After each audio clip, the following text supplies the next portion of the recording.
Os direitos sociais em países subdesenvolvidos ou em países em desenvolvimento precisa de uma estrutura estatal que dê amparo e apoio. Obviamente, quando nós falamos de direitos sociais em países subdesenvolvidos, não dá para fazer qualquer comparação de direitos sociais em países desenvolvidos. Embora uma visitação seja sempre interessante, o que dá para observar é quando eu tenho muitas variáveis, eu não consigo comparar. Porque a quantidade de variáveis que pode ocorrer entre um país subdesenvolvido, em desenvolvimento, e um país desenvolvido, impede que tenhamos parâmetros adequados para estabelecer um critério comparativo que dê um resultado que seja de interesse científico, técnico-científico, de interesse metodológico. Falo isso porque os senhores e as senhoras verão que a discussão toda a respeito da reforma da Previdência Social no Brasil parte de um contexto de globalização e parte de um contexto de visitação a outros países que estabeleceram critérios parecidos com o do Brasil. Parecidos. Eu não sei se vocês acompanharam essa semana na França. Estão querendo que o homem lá na França se aposente aos 62 anos. Aqui no Brasil, nós aprovamos uma reforma que o homem vai se aposentar aos 65 anos. E lá na França, simplesmente, eles paralisaram toda a linha férrea, uma boa parte dos aviões, porque a maioria dos trabalhadores trabalham nessas fontes de labor. Bom, o que muda com a reforma da Previdência? Nós fizemos um trabalho interessante há 3 meses atrás. A Comissão de Direito Previdenciário da OAB São Paulo colocou 2 tendas no centro de São Paulo, e para lá nós levamos 14 professores de direito previdenciário para saber da população que trafegava ali a pé no centro de São Paulo, o que eles sabiam sobre a reforma da Previdência, em especial, o que eles sabiam da influência da reforma da Previdência no caso de cada um deles lá. Ficamos das 10h30 da manhã às 5h30 da tarde, sem intervalo para refeição e descanso, e atendemos nós 14, 527 pessoas. Professores, aposentados, engenheiros, médicos, incapazes, advogados, todos que passaram por ali tiveram a oportunidade de conversar com cada um dos professores.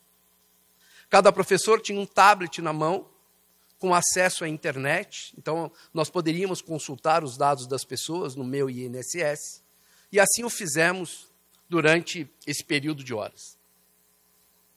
Basicamente, 7 horas atendendo. Para nossa surpresa, das 527 pessoas que nós atendemos, nenhuma, absolutamente nenhuma, sabia o que ia acontecer com a sua aposentadoria. Então, essa minha questão, o que muda com a reforma da Previdência, é porque muitos de nós, advogados especialistas em direito previdenciário, sabemos de fato o que vai acontecer, e se nós não sabemos, como é que podemos assistir aqueles que vão nos procurar e que nada sabem ou quase nada sabem?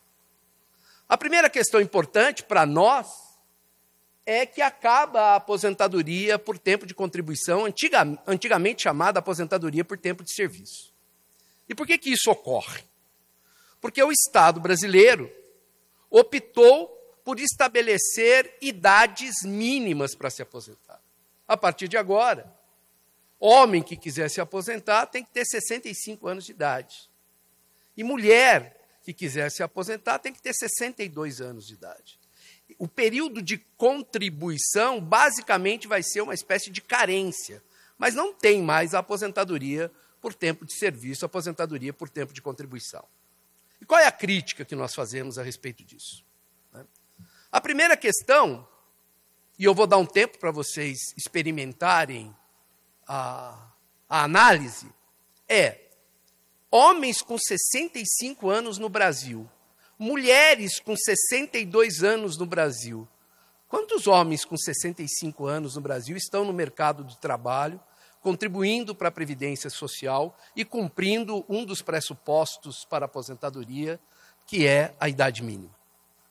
Quantas mulheres com 62 anos de idade estão trabalhando hoje, contribuindo para a Previdência Social e cumprindo um dos pressupostos da aposentadoria?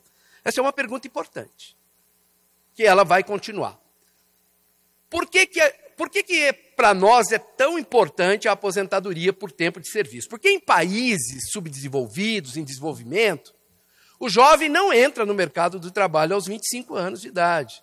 Depois que ele se formou, fez pós-graduação, MBA, mestrado, doutorado. Não é assim. Na Europa funciona assim, é verdade. Mas aqui no Brasil, o jovem entra cedo para o mercado de trabalho, normalmente informal, para poder ajudar na renda da família. Eu sou um exemplo. Eu comecei a trabalhar com 12 anos, numa retífica de motores, com produto químico, lavando motores com um produto químico, que se chama Solupan. É só vocês entrarem no Google para vocês descobrirem o que é isso. Uma boa parte dos jovens brasileiros entram no mercado informal muito cedo. E quando eu estabeleço uma idade mínima muito alta, eu passo a observar que esse jovem, ele vai ter que trabalhar muito tempo para tentar se aposentar. Num país em que eu não tenho estabilidades, a última estabilidade que nós tínhamos acabou com a Constituição Federal, que era a estabilidade decenal da antiga CLT. E imaginem um jovem que entra com 14, 15 anos, 16 anos, trabalhando, depois de 30 anos de tempo de contribuição, dependendo da atividade que ele exerceu, dependendo da evolução cultural dele, ele já não tem condições mais de trabalhar, e a gente vai ver sobre isso. Acaba a aposentadoria por tempo de contribuição. A outra questão que muda muito drasticamente é o formato de cálculo do benefício. Então, para as pessoas que conseguirem ter acesso ao benefício, para eu calcular o benefício, eu tenho que achar uma média. Hoje, a média corresponde à média aritmética simples dos salários de contribuição desde julho de 1994, devidamente corrigidos, com uma exclusão dos 20% menores salários de contribuição corrigidos. Por que se desconta? Por que se despreza 20%? O legislador entendeu que, ao desprezar esses 20%, ele estava considerando os períodos iniciais de trabalho do trabalhador brasileiro, onde ele recebe um salário mínimo, perto de um salário mínimo, e os períodos em que, por algum motivo, ele está desempregado e faz a contribuição, por exemplo, como segurado facultativo, com valor na base de um salário mínimo. Com a reforma aprovada, não vai haver mais o descarte dos 20% menores salários de contribuição. Para o cálculo dos benefícios, se utilizará dos 100% dos salários de contribuição desde julho de 94 até a data da aposentadoria. O professor Sérgio Geromes, especialista em cálculo, apresentou dados dizendo que há uma perda média entre 10% e 15% já só no formato de cálculo. Mas o cálculo do benefício não fica limitado só à alteração do formato de cálculo. se altera também o coeficiente de cálculo. Porque depois que eu fiz essa média, para o benefício ser concedido, eu preciso de um coeficiente de cálculo, um percentual dessa média. Vou dar um exemplo para vocês. Hoje, se alguém se aposenta por invalidez, ele se aposenta com 100% da média. Agora, se ele tiver até 15 anos de contribuição, que é a maioria dos trabalhadores que se aposenta por invalidez, o percentual, o coeficiente de cálculo será de 60%.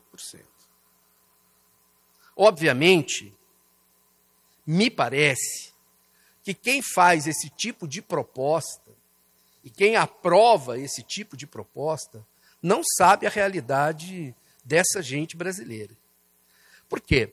Porque é no momento em que você está numa situação de penúria, porque quando você está doente, queria deixar claro para vocês sabem tanto quanto eu, que brasileiro não frauda a Previdência Social porque está doente. É verdade que eu vou ter uma fraude aqui, uma fraude ali, e a gente tem gente boa e gente ruim em todas as atividades do mundo. Temos bons advogados, temos uns nem tantos, temos bons juízes, temos maus juízes, temos bons médicos, temos maus médicos, temos bons parlamentares, temos maus parlamentares. Dizem que temos bons presidentes, mas sei que temos maus. E numa época em que a pessoa está precisando do dinheiro porque está doente, o Estado vai lá e pega 40% do valor do benefício da pessoa. Mas, Sodero, o SUS entrega medicamento. Esse cidadão que está aposentado por invalidez, precisando se cuidar, o SUS vai entregar o medicamento. A minha experiência não é essa.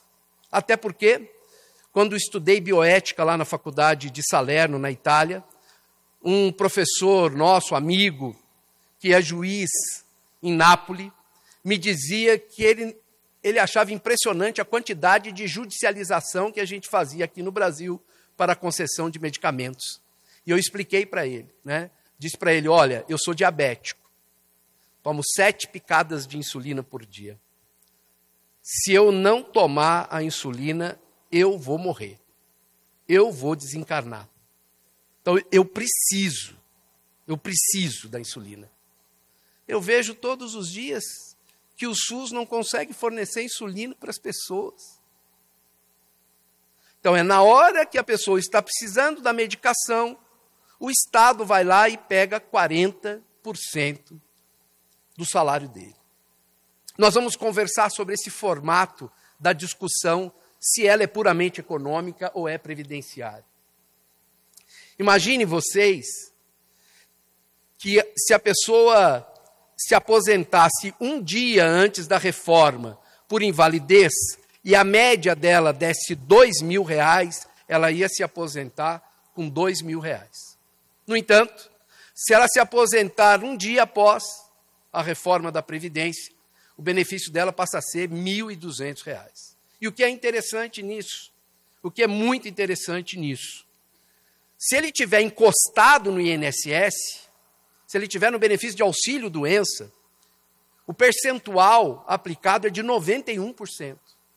Então, nós vamos ver gente que vai estar encostada no INSS, que agora, a hora que o INSS chamar essa pessoa para se aposentar por invalidez, ele diz, não, eu estou ruim, mas não estou tanto. Eu quero continuar aqui. A minha incapacidade não é permanente. E nós vamos ver, hoje, quando o INSS fala que as pessoas estão se aposentando fraudulentamente por incapacidade, que agora o benefício vai chamar incapacidade, o quanto que o INSS vai querer conceder o benefício de incapacidade, contrariamente ao benefício de auxílio-doença. Bom, nós temos uma outra reforma muito importante que impacta aonde nós temos zona industrializada, que é a idade mínima para a aposentadoria especial. O que é a aposentadoria especial? É aquela em que o trabalhador deve ser afastado do ambiente agressivo à sua saúde antes que ele fique doente. Então, nós temos trabalhadores que se aposentam com 15 anos de exposição a agente agressivo, por exemplo, o mineiro de subsolo. Para aqueles que acham estranho alguém se aposentar aos 15 anos de exposição, Ricardo, eu faço o convite para que entre numa mina de subsolo e fique lá uns 20 minutinhos. Depois a gente volta a conversar. Existem pessoas, dependendo do agente agressivo, que trabalham durante 20 anos e devem ser afastados desse ambiente e se aposentar na aposentadoria especial. A maioria dos trabalhadores está na faixa dos 25 anos. Então, essas pessoas trabalham durante 25 anos expostos a agentes químicos, físicos, biológicos, perigosos, e podem se aposentar na aposentadoria especial. Muito bem. Por que essas pessoas têm que se afastar?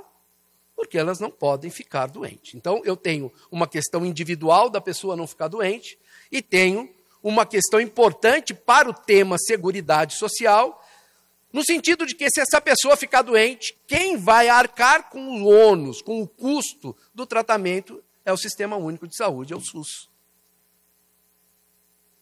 E aí nós não temos dinheiro para tratar dessa gente. Eles colocaram uma idade mínima.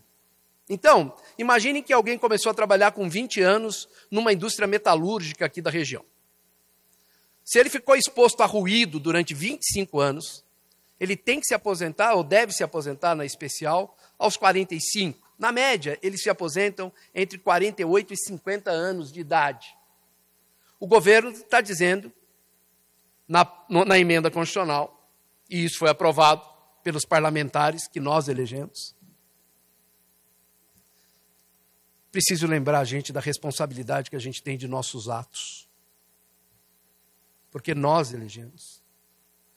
Essa pessoa que se aposentava entre 48 e 50 anos, agora vai ter que se aposentar com idade mínima de 60 anos. Ela vai ficar exposta ao agente agressivo por mais 12 anos, 10 anos. Eles vão ficar doentes.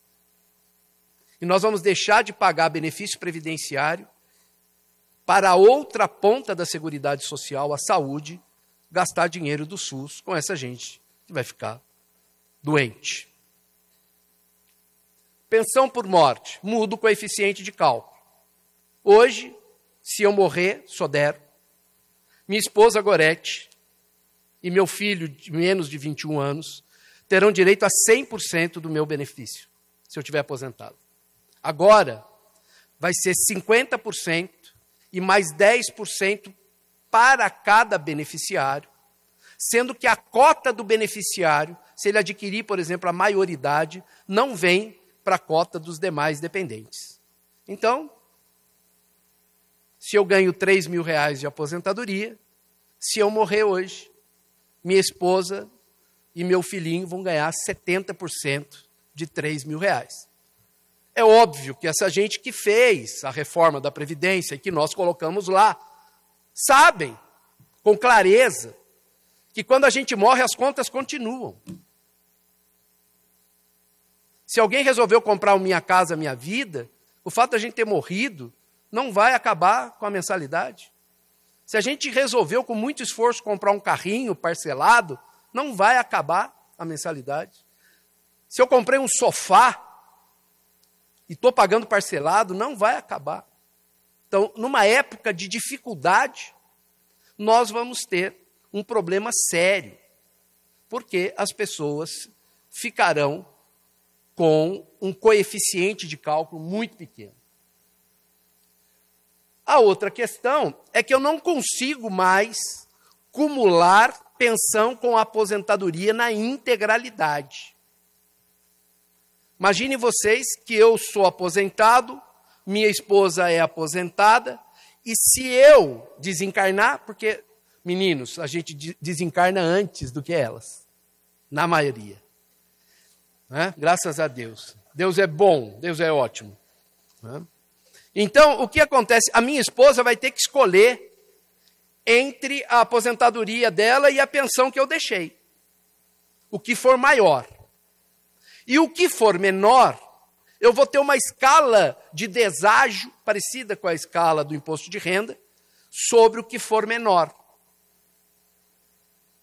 Mas, Sodero, não está bom? Não está bom. Não está bom do ponto de vista constitucional, porque isso ofende o princípio da reciprocidade contributiva, pois, afinal de contas, tanto eu como ela contribuímos para a Previdência Social. Não é possível que eu entenda que redutores nos benefícios aonde houve contribuição, porque para eu me aposentar eu contribuí, que ele possa ser reduzido por um ato sem ofender o princípio da reciprocidade contributiva. Bom, eu falei para vocês sobre idade mínima. Eu queria saber se vocês já pensaram quantos homens com 65 anos e quantas meninas com 62 anos estão trabalhando hoje e que seriam aptos a se aposentar. Não sabemos? Eu, quando estive no Ministério da Economia, sendo atendido pelo secretário de Previdência Social, fiz essa pergunta para ele. E ele olhou para a equipe que eu acompanhava e perguntou, vocês sabem? E eles não responderam. Eu entendi que eles não sabiam. Mas o IBGE diz, homens com 65 anos trabalhando, contribuindo para a Previdência Social hoje, são 0,3% dos homens. As meninas, com 62 anos, 0,5%. Ou seja, menos de 1% da população vai conseguir se aposentar pela idade mínima, que é o pressuposto necessário para a aposentadoria voluntária. A outra questão importante da idade mínima é que dizem, eu vi aqui o meu colega da OAB-Prev, cadê você, querido? Ele foi embora, não quer nem ouvir a minha palestra, né? Mas agradeço pela referência que ele fez, que eu iria dar a palestra. Ele coloca aqui que a taxa de sobrevida do brasileiro é de 77 anos. Não é. A taxa de sobrevida de 77 anos é nos jardins de São Paulo. Na periferia de São Paulo, não é. E se a gente levar em consideração o Brasil, se a gente for para o sertão do Brasil, para o norte do Brasil, para o Nordeste, que não seja das companhias de viagem, se a gente for para o interior do Nordeste, nós vamos ver que a idade de sobrevida, chama taxa de sobrevida, tipo, você já deveria ter morrido, está fazendo o quê aqui, né? Porque é sobrevida. Ela é muito diferente. Vou trazer o exemplo para vocês de São Paulo, para não ir muito longe. Para não ir muito longe. Essa aqui é a cidade de São Paulo, que vocês conhecem muito bem, tão pertinho. Todo mundo já foi pelo menos uma vez lá em São Paulo. E agora queria convidar vocês para toda segunda-feira do mês ir a São Paulo nas reuniões da Comissão de Direito Previdenciário. Seria uma honra poder recebê-los lá. Bom, São Paulo. Aqui a Zona Leste, ZL, vai Corinthians. Zona Leste. Aqui a Zona Sul. Aqui um pedacinho da Zona Oeste. Aqui um pedacinho da Zona Norte. Para vocês terem uma ideia, aonde está vermelhinho e laranjinha, para os daltônicos eu vou apontar aqui, essa gente não consegue chegar aos 65 anos. E aonde mora mais gente em São Paulo é na periferia de São Paulo. Essa gente aqui, na reforma do presidente Jair, não irá se aposentar. Essa gente não irá se aposentar. Quem vai se aposentar? Essa gente do azulzinho, no bom sentido. Essa gente do azulzinho, Jardins, Morumbi. E sabe o que é interessante para cada um de nós que fazemos o direito previdenciário? Essa gente que não vai se aposentar vai pagar a aposentadoria dessa gente que vai se aposentar. E a reforma foi vendida como uma reforma que ia atingir privilégios. Estamos felizes. Essa gente aqui, toda privilegiada. não vai se aposentar, não vai se aposentar, não vai se aposentar. E não quer dizer que essa gente do azulzinho é privilegiada. Eles apenas conseguiram contribuir para a Previdência Social. O triste, o indelével, é que essa gente vai pagar a aposentadoria dessa gente. E vocês votaram nos parlamentares que aprovaram. E vocês votaram no presidente da República que apresentou. E vocês, eu me incluo? Não, nós votamos, porque nós na média elegemos.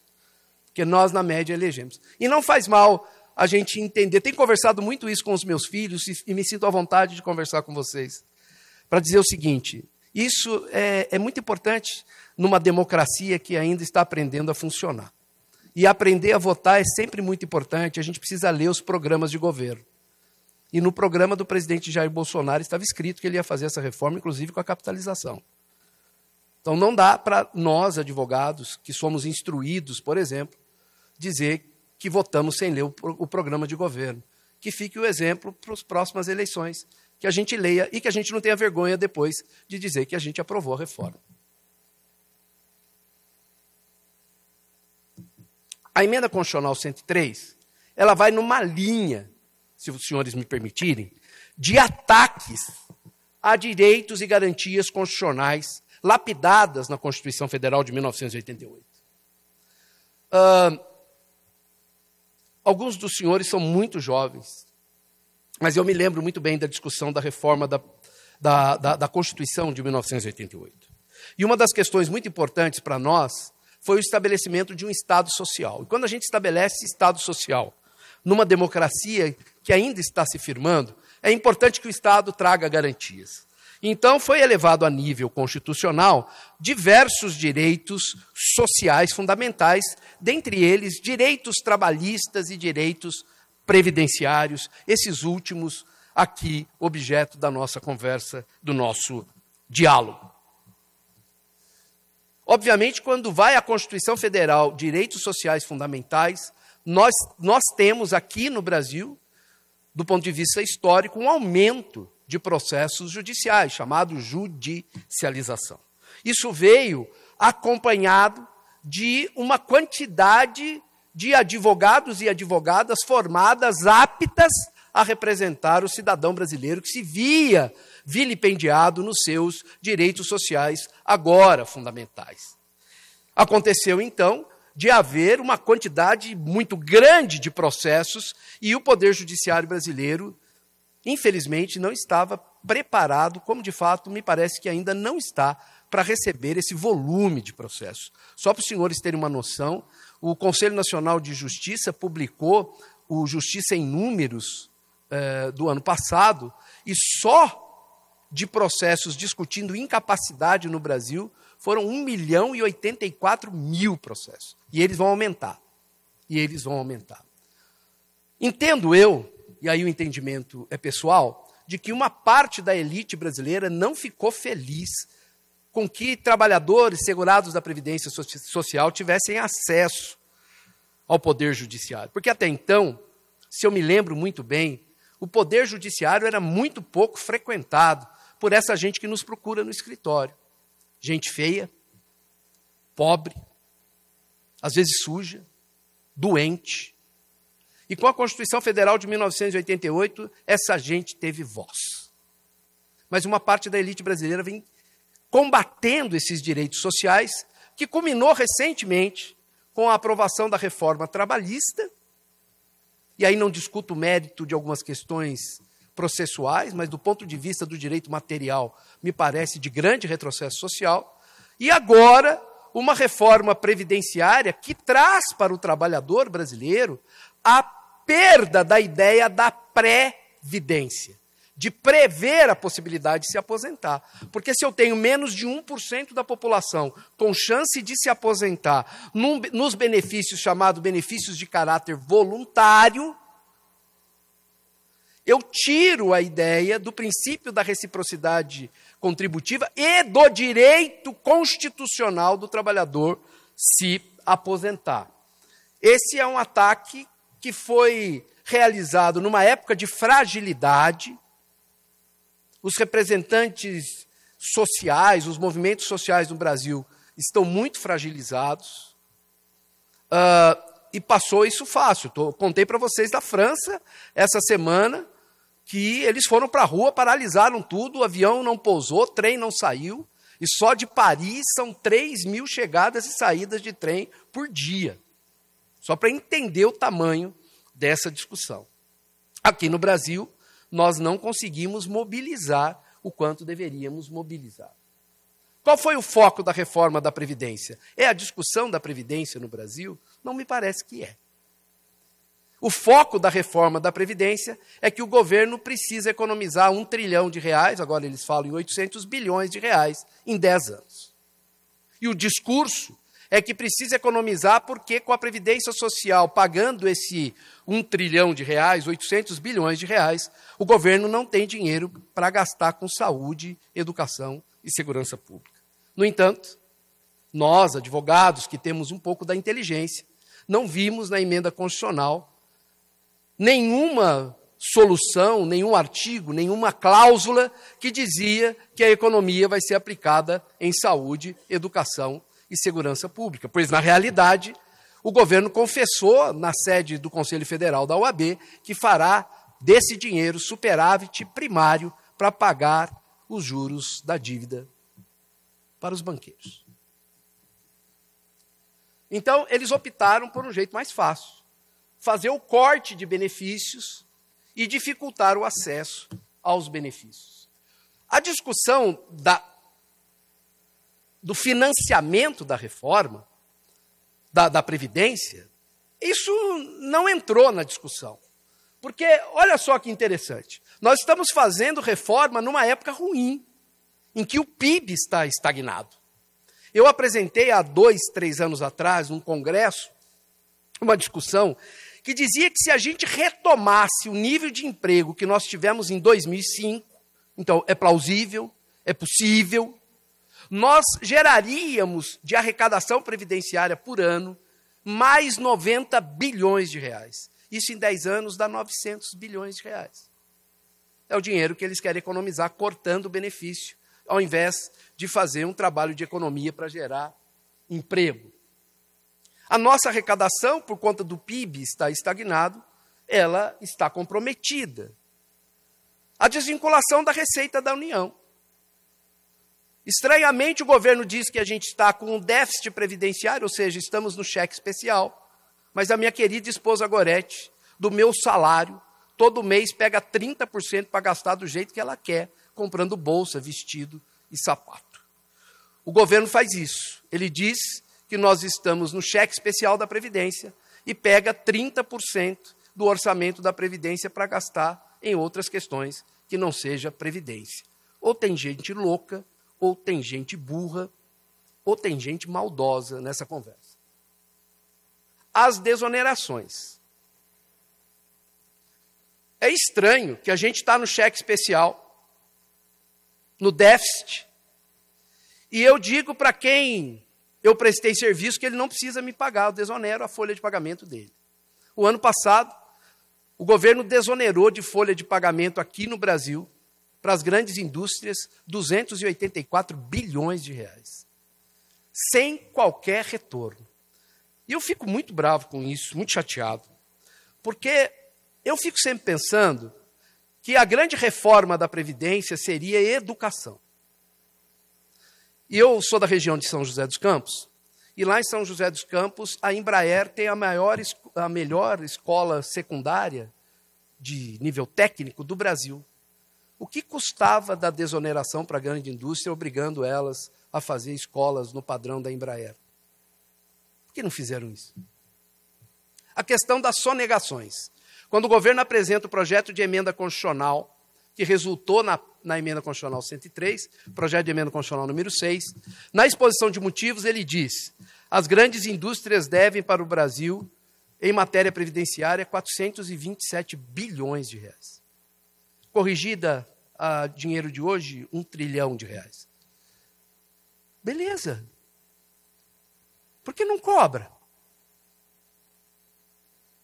Como é que eu estou no cheque especial e alguém deve para mim e eu não executo? E se eu não executar em tempo hábil, o que vai acontecer? Vai prescrever.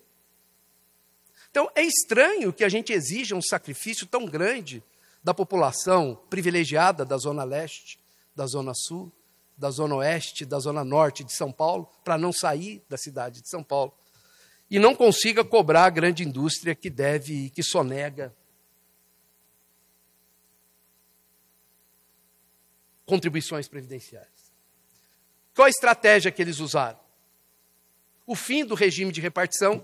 O sistema nosso de aposentadoria aqui no Brasil é o chamado sistema de repartição, onde quem está contribuindo para a Previdência Social arrecada dinheiro para pagar os benefícios de quem está gozando benefícios da Previdência Social e já contribuiu outrora. O que eles dizem? E eu vi aqui também no trabalho do meu colega da OAB Prev.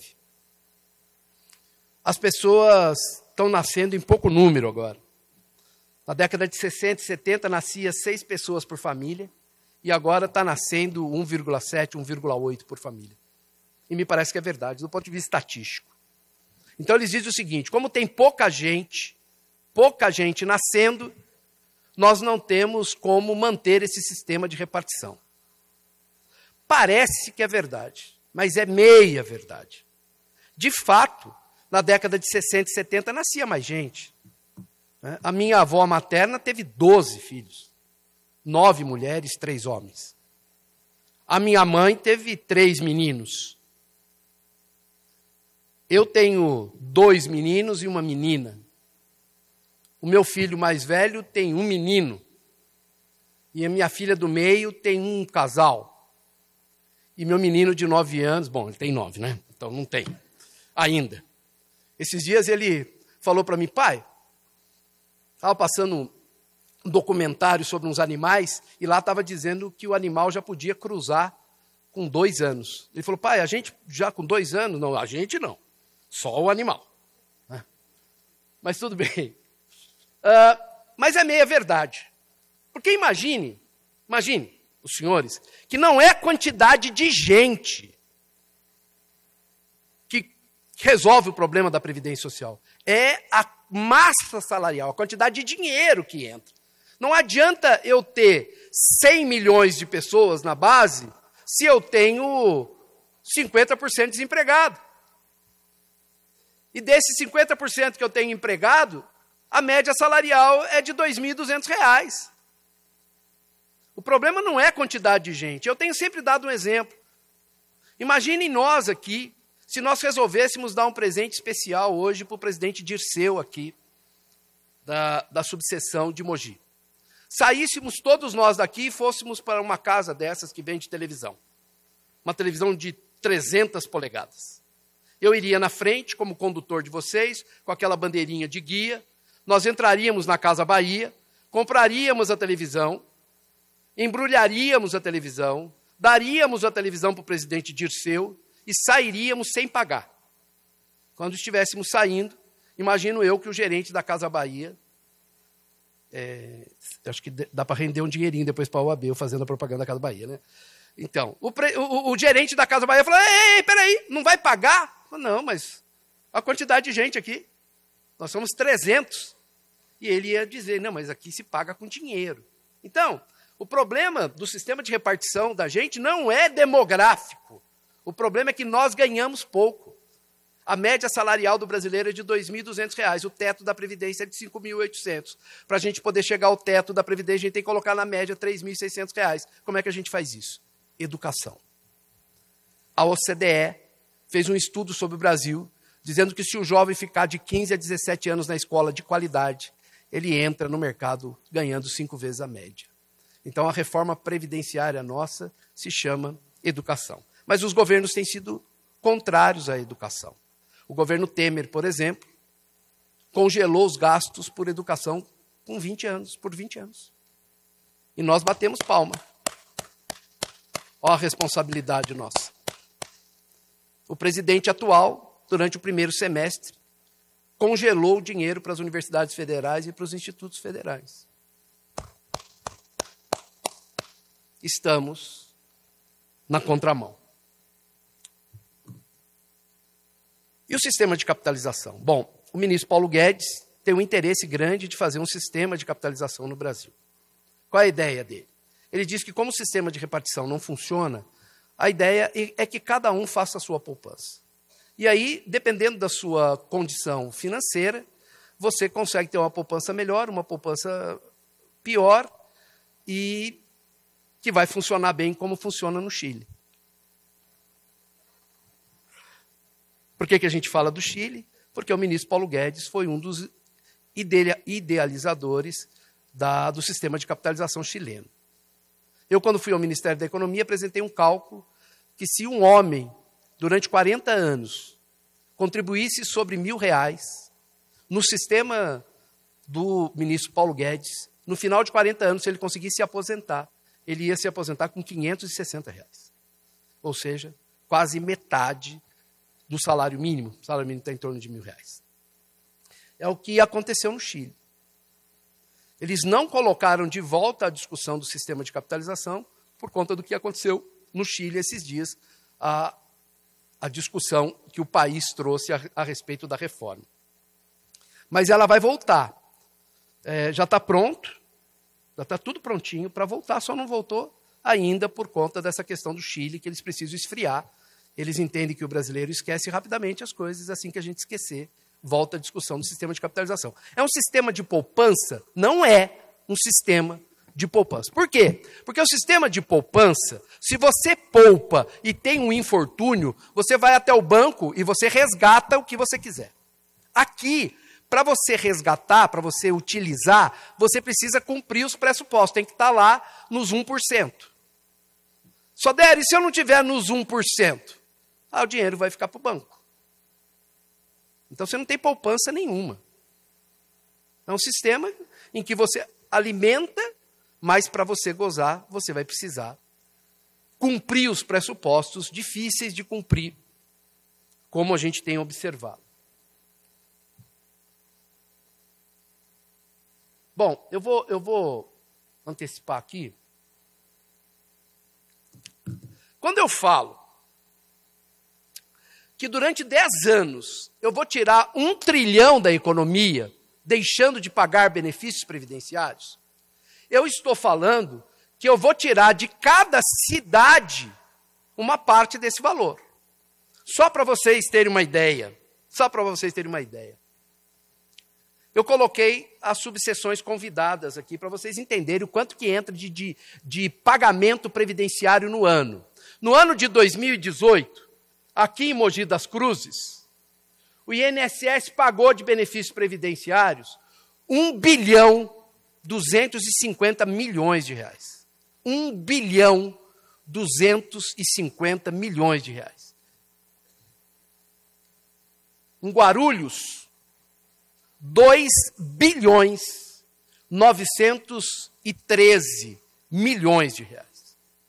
Em Ferraz, 254 milhões de reais. Em Itaquá, 454 milhões de reais. Ricardo, lá em Poá, 246 milhões de reais entraram na economia local só de pagamentos de benefícios previdenciários. Em Santa Isabel, 127 milhões e em Suzano, 741 milhões de reais. Quando eu digo que eu vou tirar da economia 1 trilhão de reais, eu estou dizendo que eu não vou pagar para aqueles municípios, não vou conseguir entregar para aqueles benefícios, para aqueles municípios, valores de previdência social. E o que significa isso? Significa que eu vou desaquecer a economia dos municípios. A lojinha, a padaria, o posto de gasolina, o shopping, o vendedor de churros, de cachorro-quente, de pipoca, vai ter um problema sério. E olha só como é importante esse valor. Por exemplo, aqui em Mogi, isso corresponde a 23,62% do fundo de participação dos municípios. Esse dinheiro que entra da Previdência Social aqui é 23 vezes maior do que o que entra de fundo de participação dos municípios para a economia local. É um bom aviso para os senhores prefeitos e vereadores, porque é na porta desses nossos representantes que a população vai bater. Inclusive, tenho dito para alguns amigos que vão ser candidatos a prefeito, que se eu tivesse na pele deles, não ia me candidatar. Por quê? Porque vai bater na porta da prefeitura numa época de baixa arrecadação. Bom, esse é um recado importante para dar. Eu vou pular.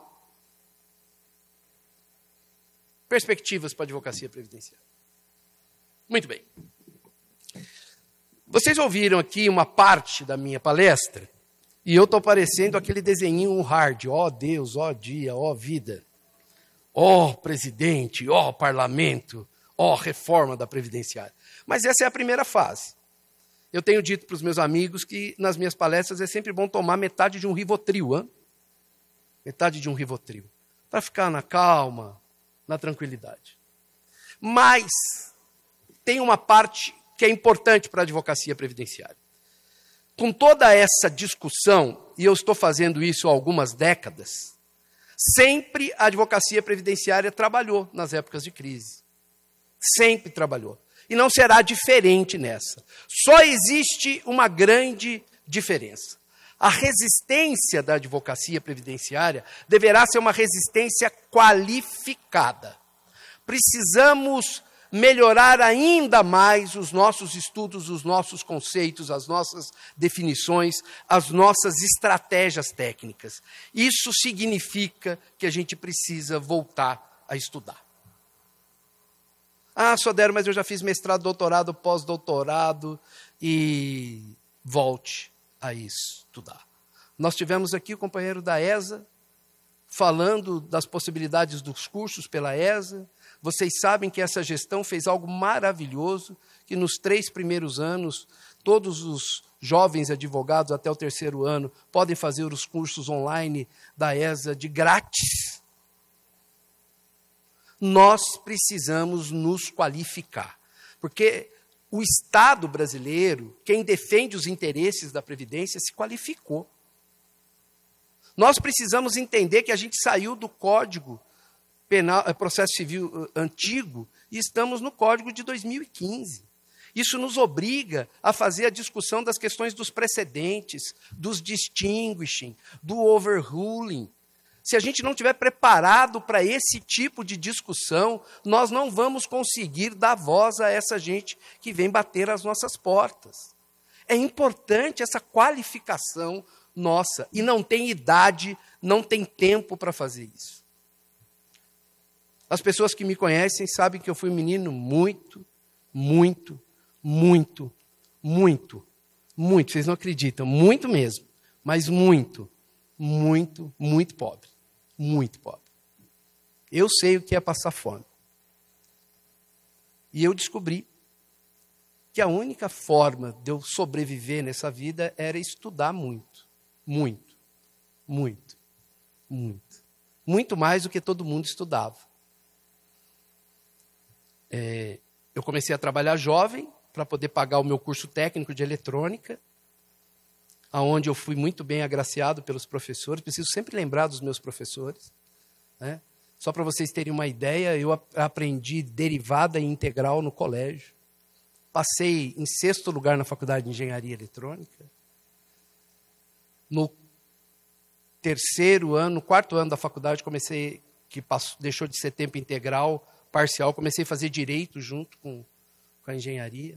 Fiz um concurso público difícil no Instituto Nacional de Pesquisas Espaciais. Trabalhei na área de combustão e propulsão lá. E me encontrei na advocacia. Mas a gente durmo pouco, durmo 4, 5 horas por noite, feliz, porque preciso acordar cedo para estudar. Então, nesse espaço da advocacia, a resistência precisa ser uma resistência qualificada. Não vai haver espaço para o médio. E isso não é uma chateação. Isso é para a gente poder ter incentivo para poder estudar mais.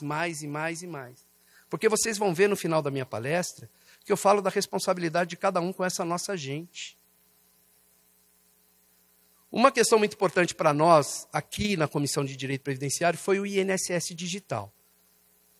Nós fomos um dos últimos estados a implementar o INSS digital, para o meu desespero. quando o presidente Caio me deu a oportunidade de estar presidindo a Comissão de Direito Previdenciário, eu não me esqueço até hoje, que ele fez mais do que uma recomendação, e eu entendi isso como uma ordem, e eu sou cumpridor da ordem, é que eu fizesse a defesa da cidadania sem melindres. Quando assumimos a OAB, eu descobri que só 2 subseções tinham em fase de teste o INSS digital. Hoje nós temos no estado inteiro. Recebi hoje, presidente, a informação que já somos mais de 21 mil inscritos.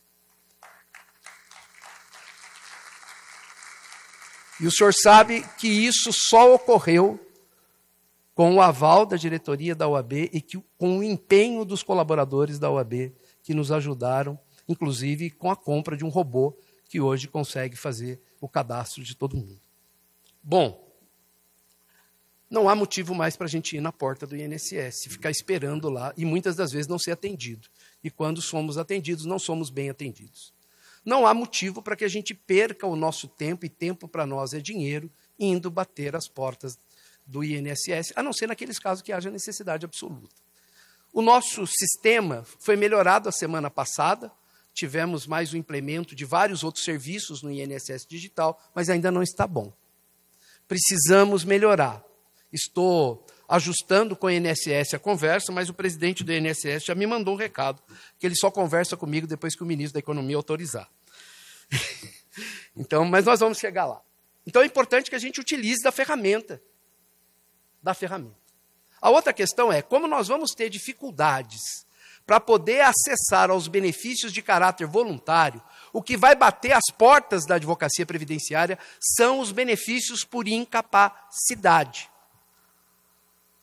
Então, as pessoas já não vão nos procurar tanto para a aposentadoria especial, para a aposentadoria por idade, para a aposentadoria por tempo de contribuição, ainda que haja alguma regra de transição.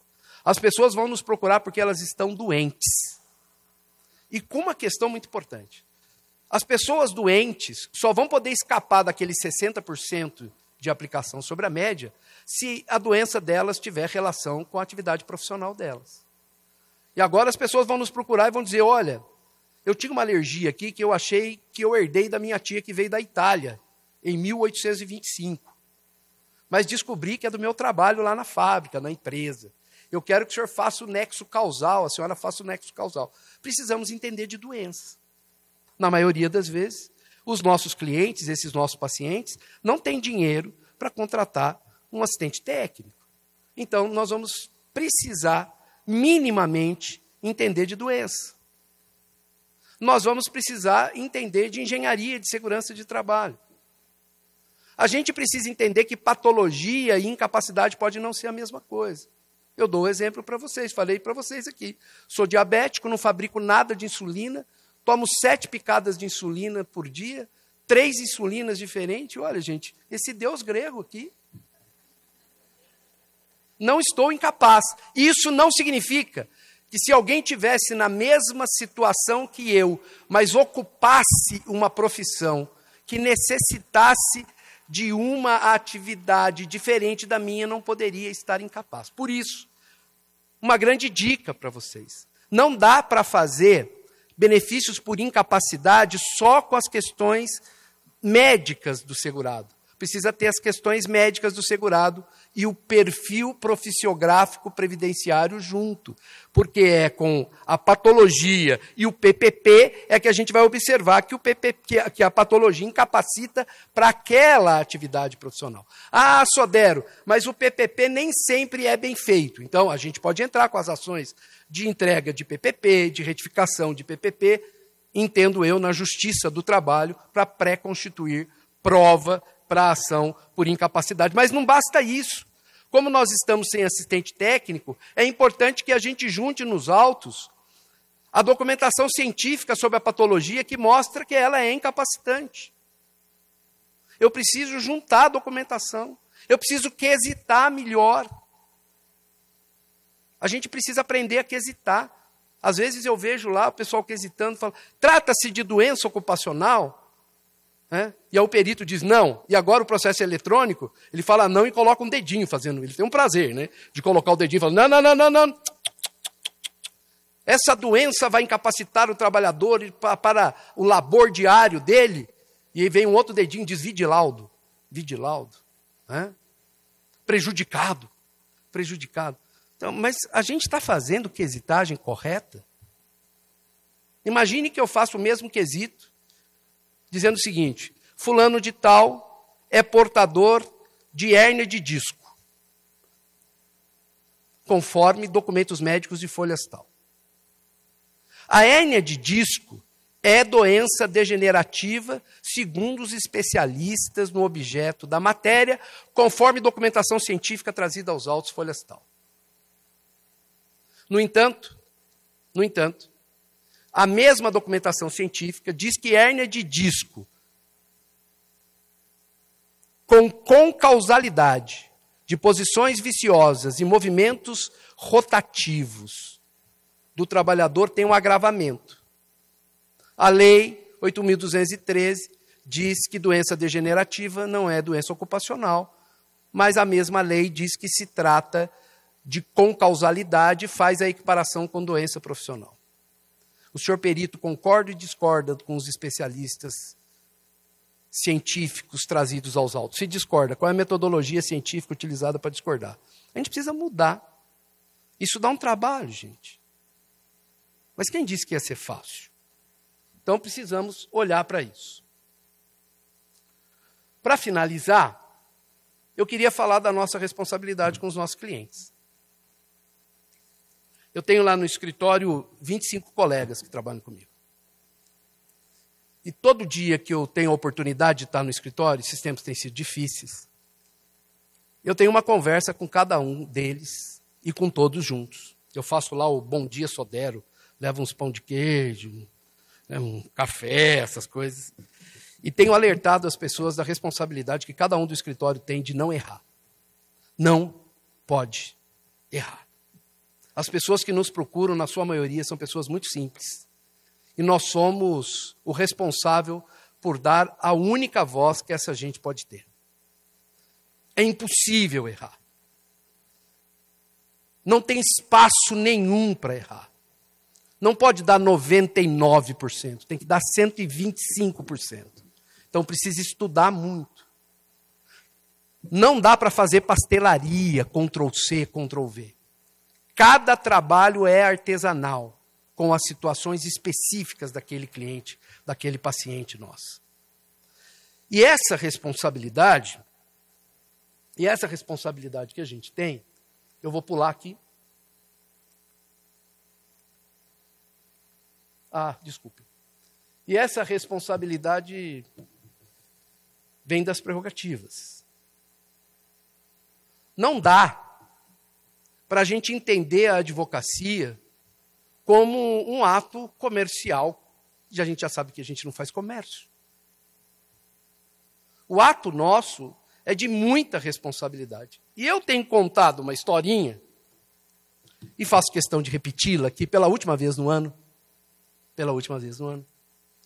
de quando eu fui fazer o doutorado na Argentina, e que cumpri o crédito de um professor de direito criminal. E eu fui escrever sobre meio ambiente do trabalho. Quer dizer, não tinha nada a ver, né? Mas eu queria fazer o crédito daquele professor, porque eu já tinha ouvido ele falar sobre direitos sociais. E embora ele seja um criminalista, um dos maiores criminalistas do mundo, então presidente da Suprema Corte da Argentina, professor Raul Zaffaroni, que hoje é presidente da Corte Interamericana de Direitos Humanos.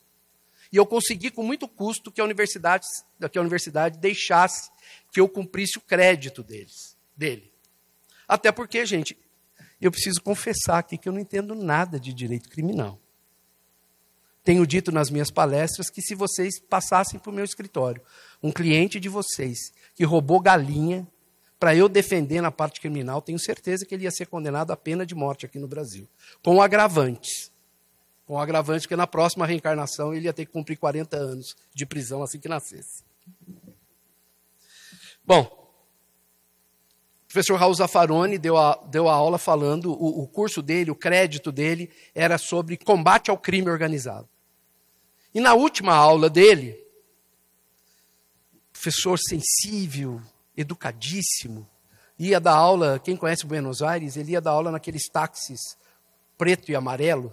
Ele não ia com o carro do tribunal, chegava sozinho, sem segurança, sem aquelas capas pretas, aquelas coisas, não ia. Né?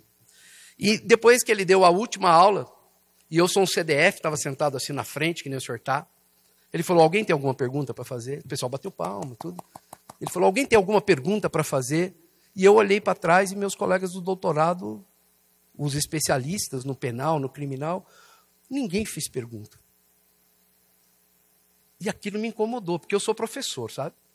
Então, quando eu pergunto, se alguém tem pergunta para fazer e ninguém quer fazer, eu tenho duas opções, muito opostas. Ou a aula foi muito boa, que eu não acredito, ou ela foi muito ruim.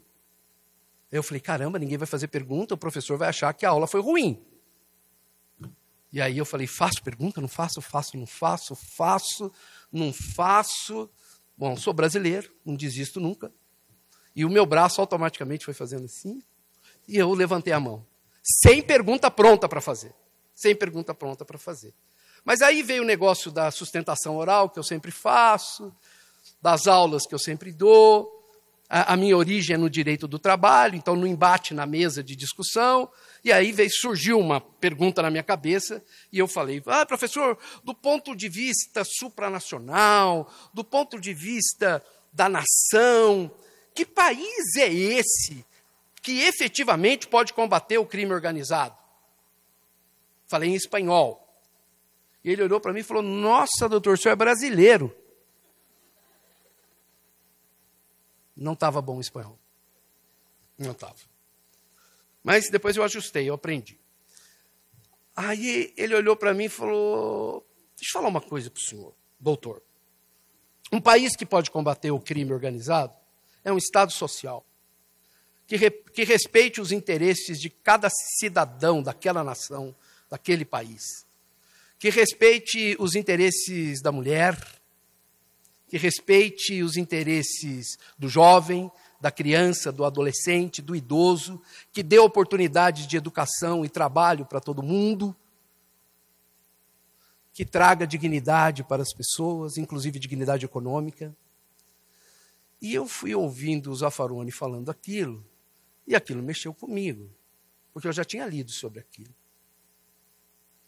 E ele, na sequência, olhou para mim e falou, doutor brasileiro, o senhor já leu o preâmbulo da Constituição Federal do seu país? E naquele momento, veio uma imagem muito complexa para mim, porque eu me lembrei do então deputado Ulisses Guimarães, no dia 5 de outubro de 1988, empunhando a Constituição Federal. E, basicamente, lendo o preâmbulo da nossa Constituição, com fervor, dizendo que aquela era a Constituição cidadã. E tudo aquilo que o Zaffaroni falou estava escrito lá. E ele me disse, olha, vocês precisam fazer valer a Constituição do seu país, o preâmbulo da Constituição do seu país, porque ele é o espírito da Constituição do seu país. Se vocês conseguirem fazer isso, vocês não combaterão só o crime organizado, mas a pobreza, a dificuldade das pessoas. Vocês começarão a enxergar as pessoas sem preocupação do gênero, da idade. Vocês conseguirão entender que todo mundo precisa de educação igual. Porque não dá para a gente falar de meritocracia quando as pessoas não têm a mesma educação, o mesmo sistema de educação. Não dá para falar de meritocracia. Agora nós vamos fazer poupança, capitalização, e quem teve consequência de ter uma boa educação, esse consegue ganhar mais, esse contribui mais, e aquele outro lá que não teve do Estado a mesma atenção, vai se aposentar com um salário mínimo. E ele olhou para mim na sequência e falou assim, diga para mim, doutor brasileiro, o senhor é magistrado? E eu disse, não, professor, não sou magistrado. Ele falou, membro do Ministério Público? E eu disse, não, professor, minha vontade já era entrar num buraco essa hora. Falei, não, professor, virei o centro das atenções. Né? Não, professor, não sou membro do Ministério Público. E aí ele me lembra até hoje da risadinha que ele deu de lado, assim. e falou: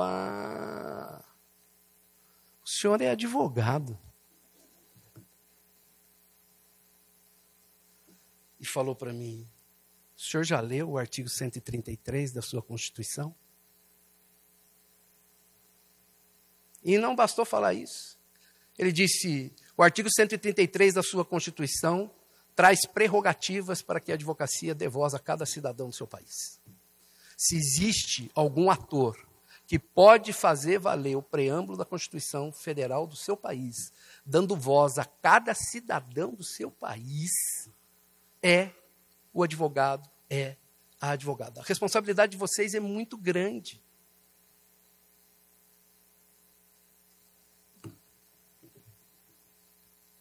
E na sequência ele me perguntou: e o senhor sabe quem é a sua gente? E aí eu trouxe para vocês uma reflexão. Queria saber se vocês se enxergam nessas fotos. Se vocês enxergam seus pais, seus tios, seus irmãos, seus avós, seus clientes, seus clientes, seus clientes, seus clientes.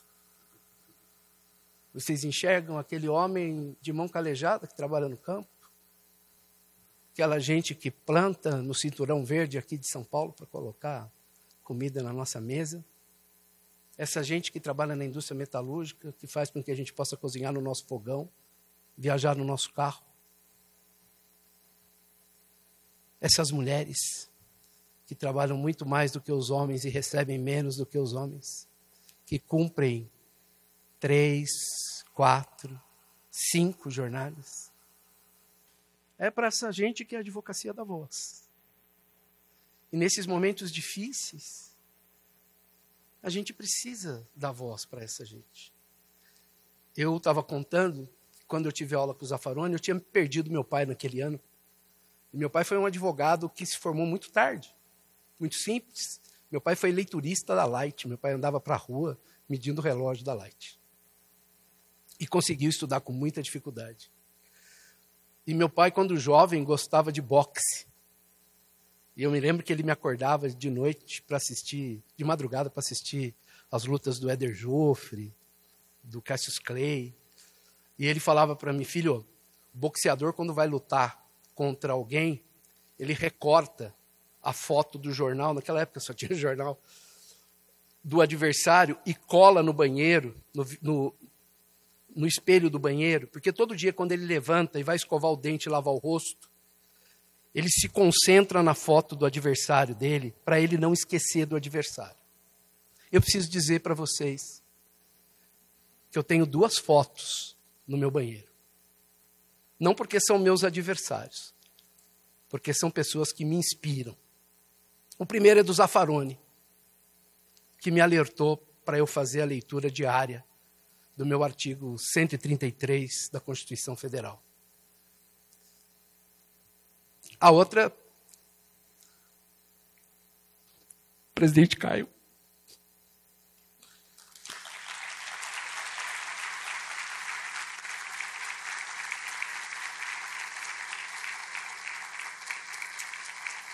E eu preciso dizer para vocês que eu ainda levanto todo dia, escovo os dentes, lavo o rosto, vejo 2 pessoas que me inspiram dizendo: já leu o artigo 133 da sua Constituição?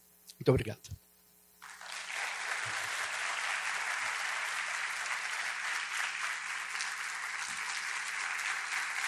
Obrigado. Muito obrigado. Muito obrigado.